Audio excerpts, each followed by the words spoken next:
Hey, I'm Kyle from Drive Wheaton TV with another quick tip. GMC introduced us to the innovative MultiPro Tailgate on the redesigned Sierra 1500, and it'll also be available on the new Sierra HD. So let's go over its 6 different functions designed to make it easier to load, unload, and access the cargo bed. The first function is just the primary tailgate, which can be opened with the fob, from the center stack inside the truck, or a button on the tailgate. Then there's the primary gate load stop. Just push the button to lift it, and it prevents stuff from sliding out when you need a little extra length in the pickup.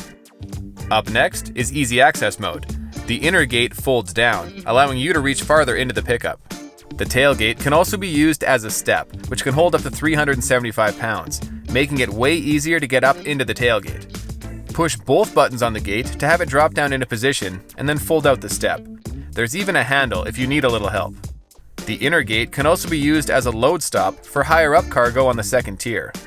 Finally, the tailgate can be turned into a work surface by putting down that load stop.